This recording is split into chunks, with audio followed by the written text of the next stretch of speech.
2,400 kilometres. There are still 1,300 kilometres to go and the Pyrenees approach.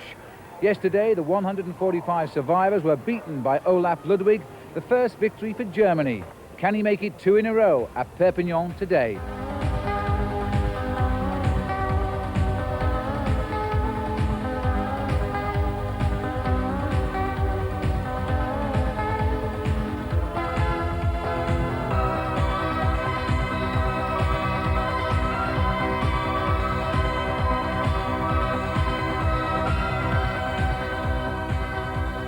Hello, and this morning the Tour de France prepares for another long day in the humidity here of the south from the Place de la Comédie in Montpellier.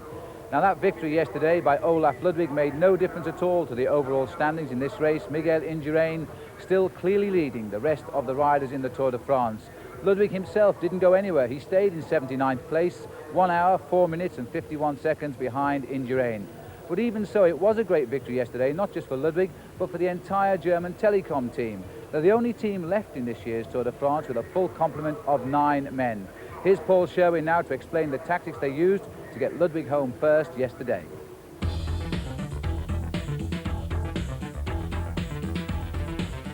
fact that Telecom still have a complete team of 9 riders to prepare the finish for the team sprinter is a definite advantage. Every rider, apart from Olaf Ludwig, set the pace at the front to bring back the 4-man Breakaway who had escaped in the closing kilometres. They kept the pace high all the way to the line, in what was an ideal lead-out by Uwe Raab, who left Olaf Ludwig with just 400 metres to go. Even with Jamaluddin Abdjajaparov on his wheel, the superb job done by the Telecom team gave him the stage victory. Yes, the team was today very, very good, and the last 1,000 meters was also good. I have a good teamwork with Uwe Raab, and it was for me it's the best position of the last 400 meters, and it's not alone a victory for me, it's a victory for the team. And we can expect the Telecom team to be in the action today because the route should suit them. It's a long one, 224 kilometres. There are some steep undulations, especially around Sète, and it's a long day to Perpignan. Part of the race entourage, all Tour, have been these 3 British cars. The Tour d'Angleterre emblazoned on the side, and the race director of the Tour, Jean-Marie Leblanc, adding the French touch this morning. 11 o'clock, and the riders, all 145 survivors, now on the long road to Perpignan as they roll away from Montpellier. The early morning mist already starting to burn off, but this afternoon's highs 30 degrees Celsius will mean the 3rd hot day in the run for these riders. There's a possibility of thunderstorms late in the day, and the wind will be a westerly wind which towards the end at 40 kilometres an hour will push the riders towards the finish. The rider's been going now for 45 minutes, 22 kilometres under the belt, and a sprint win for Abdjajaparov at Frontignan. In second place his teammate Jan Zerada, third Laurent Jalabert. And an attack now by Stephen Roach approaching Sète. But you can see now the main field, they're closing in behind him, and again this is an attack which will not be successful. And these early kilometres today, there's plenty of activity, 35 covered now. This is another counter-offensive here.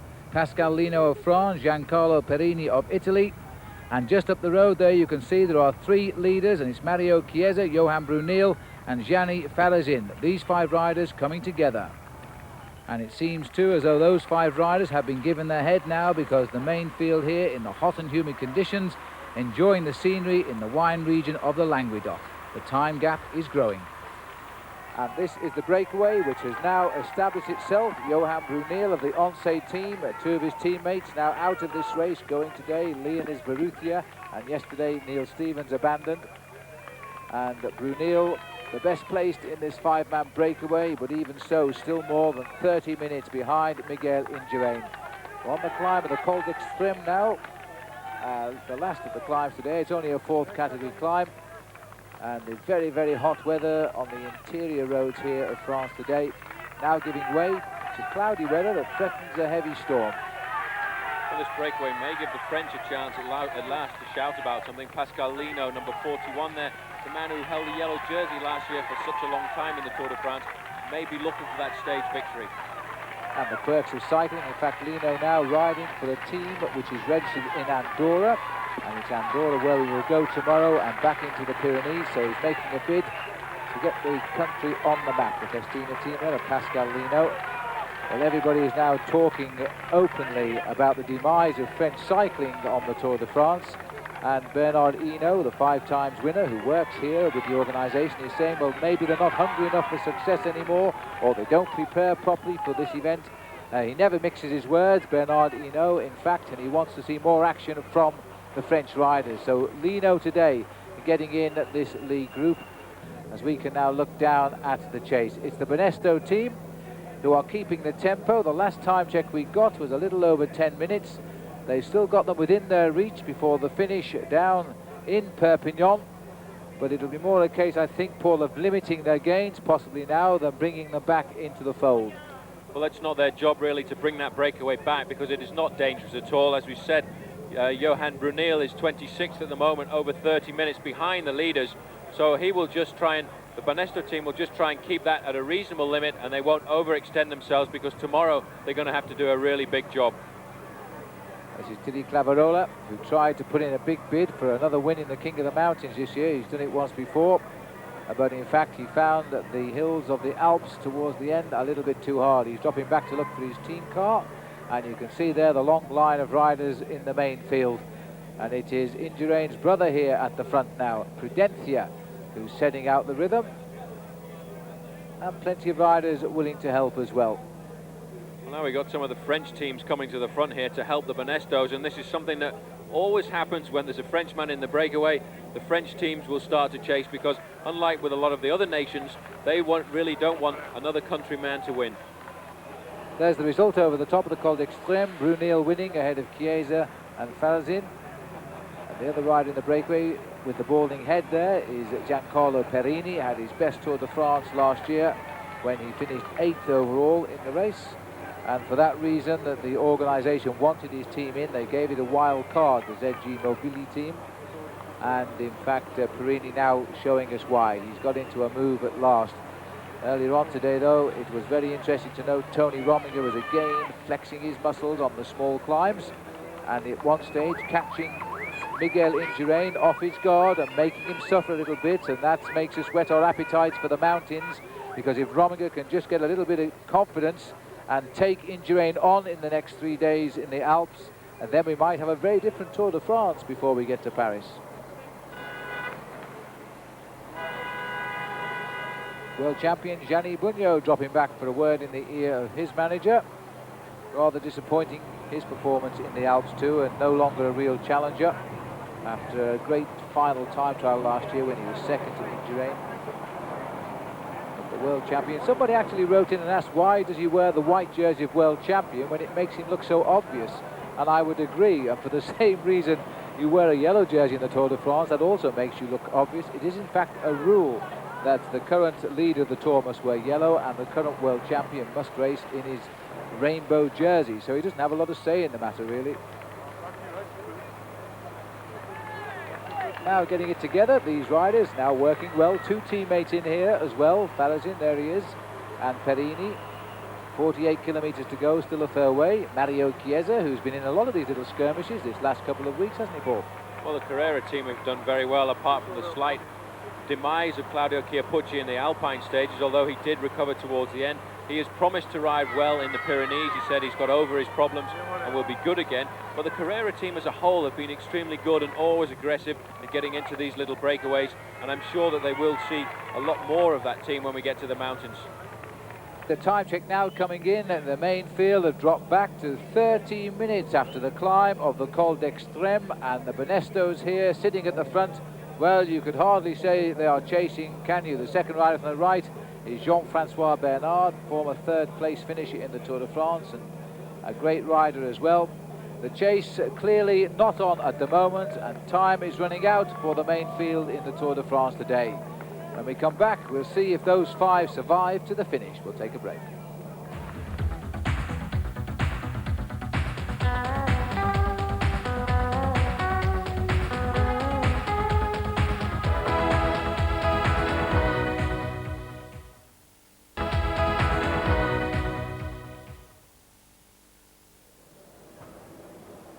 Welcome back. Well, as you probably know, 1993 will be the last time we'll see Stephen Roach in the Tour de France. The loquacious Irishman will be calling it quits at the end of this season. A highly fitting time then for us to hear a few of the thoughts and recollections of a man who's entered Tour history. Cycling won't be the same without Roach, and after 13 years as a professional, neither will Roach without cycling.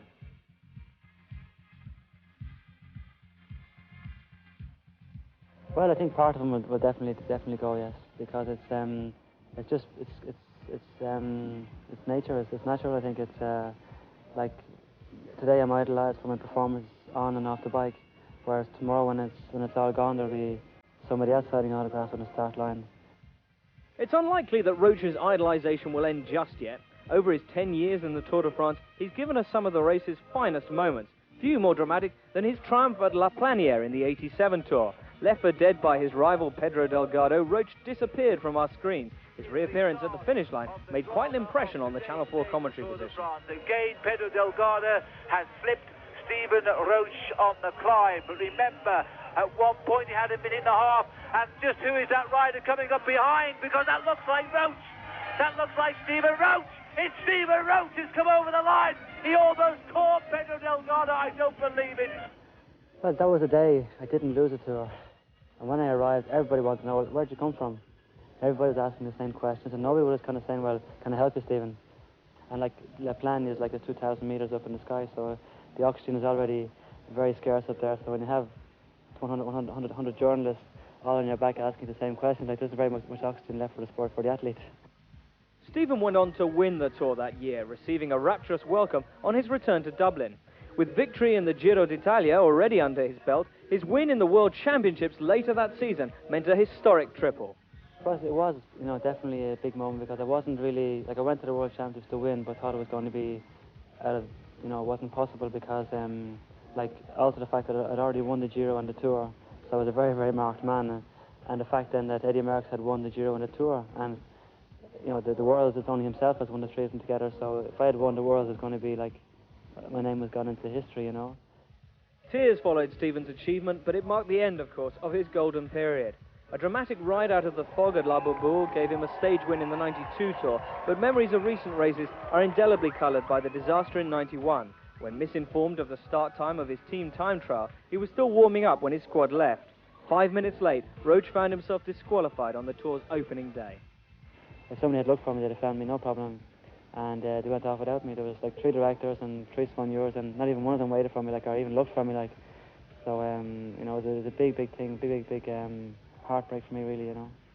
Always one of the world's most popular cyclists, Roach is now looking to the future, hoping to land a career in television, French, English or Italian, he says. He also hopes to continue indulging his love of cars as a professional rally driver, but he knows it won't be easy leaving the cycling world behind. So I think it'll probably hit me when I cross the line on the Champs-Élysées next Sunday.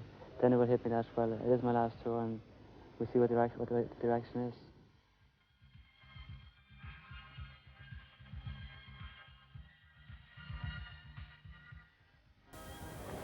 Well, that final Champs-Élysées ride is now just a week away for Stephen, but British fans will have a couple of final opportunities to catch him before he retires in the Kellogg's Tour of Britain and the Leeds Classic, both this August. That's it from me. Back to Phil.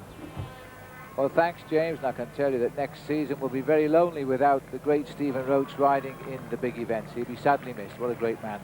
Now, back with the Tour de France, and just a few moments ago, the break has split up. We're now looking at Pascal Lino, the man who led the Tour de France for 10 days last year and hasn't really distinguished himself all of this race. He's now trying to get a stage win, and with him has gone Giancarlo Perini, the rider who finished 8th in the Tour de France last year.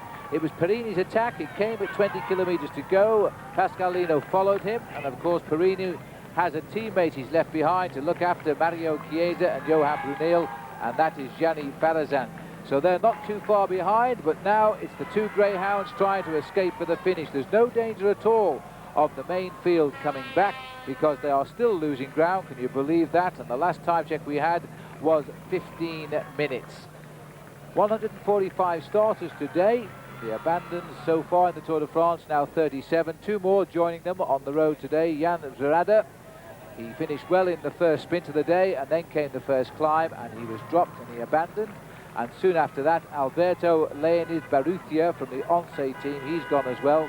A steady speed today, 34.5 kilometres an hour, what we've been conveyed from the race, but I think it'll be slightly better than that now.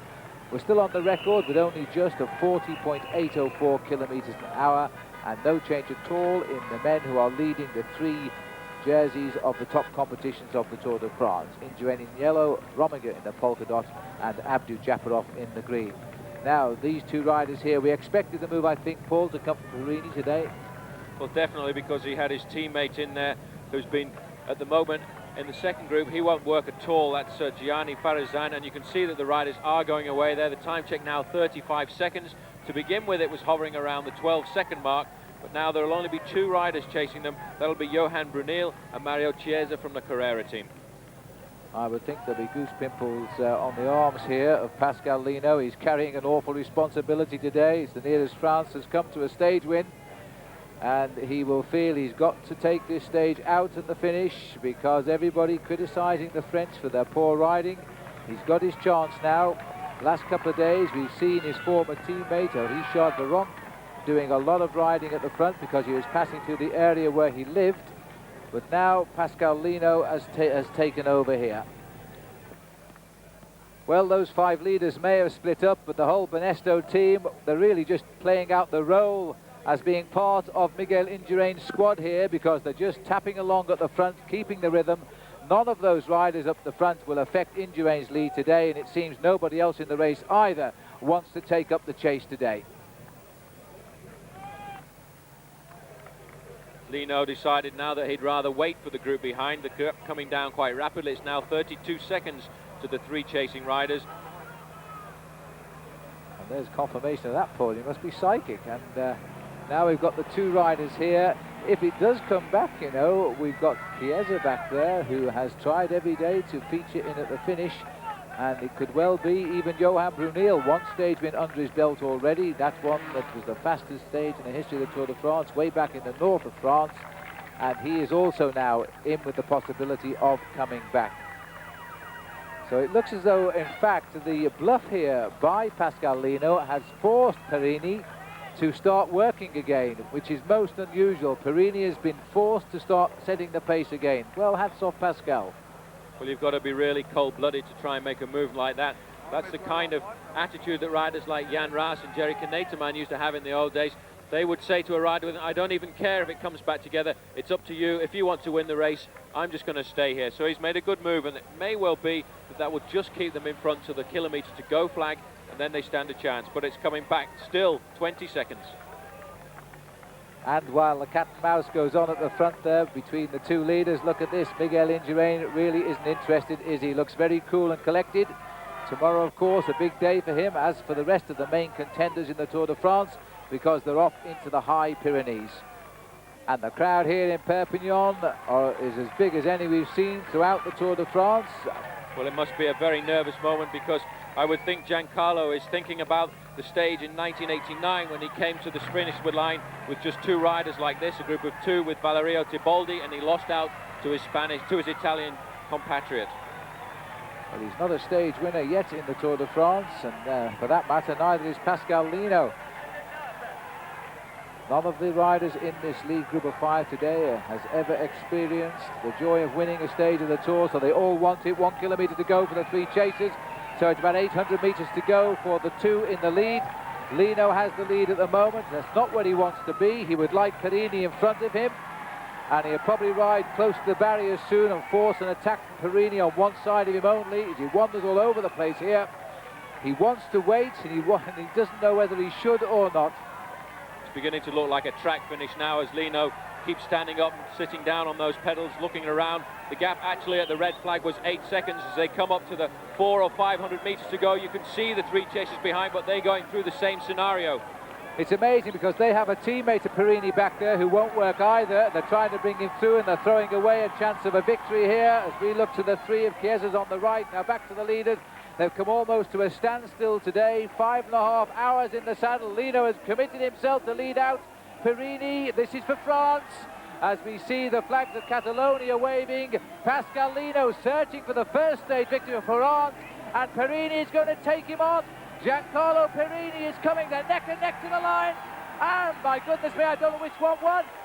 It was either It was either Lino or Perini, but that will go to the photo. Chiesa and Brunel. Everybody is shrugging their shoulders. Nobody knows. Brunel gets third. Chiesa is fourth. And then comes the fifth place rider, Ferrazan, in the breakaway. But nobody here knows who's won. It must have been desperately close. And so on the line, you can see it's Pascal Lino who's taken it. Lino gets the first stage victory for France, and Perini will have to be content with second place by a quarter of a wheel. And now we can see it again from the front, and really there is no way from this front view you can tell which rider has won. Lino was forced to lead out in the end. Perini tried all of the way over the last 3 kilometres to be the fresher of the two riders. He kicked, but he didn't have the sprint in him, and Pascal Lino gets #1 for France this year. And now 1 kilometre to go. 15 minutes have ticked by since the arrival of Pascal Lino, and Giancarlo Perini and the Lamprey team are now trying to bring the race up to boiling point in the hope that their rider, Jamaluddin Abdou-Japarov in the green jersey, can come out of the slipstream and snatch 6th place on the stage. There he is in the green jersey, about 6 men down. But there's going to be challenge, I think, by the Carrera team, are also running high today. And also on the far left of our picture, we've got Olaf Ludwig, the winner yesterday. These riders still in the hunt for the green jersey, because remember, Abdou-Japarov is susceptible in the Pyrenees and may not finish this tour yet. Indurain just keeping nicely out of trouble in the centre of the field, as the riders are looking over the shoulder saying, where is Jamaluddin? And he's not there. The little sprinter is coming now on the left of our picture. Very strongly he comes to. It's going to be a bit of a formality for him, I think, as he takes it on the line. Oh, very closely. On the line, indeed. The rider that running very, very close was Laurent Jalabert. And the two of them making it 6th and 7th on the line. 16 minutes and 18 seconds down. And again, Indurain has let a few riders escape the field, but it'll make no difference tonight. And that breakaway of 5 deciding the results today. Pascal Lino getting it in the photo finish ahead of Giancarlo Perini. Johan Brunel took 3rd place. The main field coming in, led home again by Abdou-Japarov, but over 16 minutes behind. Pascal Lino on the podium. I'm not surprised, he's happy tonight. He's become the first French stage winner of this year's Tour de France. Overall, though, no change at all. Miguel Indurain still leads by exactly what he did this morning. 3 minutes and 23 seconds ahead of Alvaro Mejia. Zenon Yaskula is 3rd. Tony Rominger is 4th. Tomorrow we're in the Pyrenees, and the yellow jersey of Miguel Indurain surely will be challenged. And the yellow jersey today being worn once more by Miguel Indurain, and I must say the spectators behind me would like this as a souvenir, but in fact it's going to go to Paul Beck of Clifton near Bristol, who has won our competition. Paul, how did you do it? You picked Pascal Lino as the stage winner. A little bit of a chaotic finish to the tour today, and tomorrow, remember, we're going into Spain, I suspect, with 1 or 2 coachloads of Spanish who'll be going back across the borders. Until a great day in the Pyrenees tomorrow, from us all here on the Tour de France, goodbye.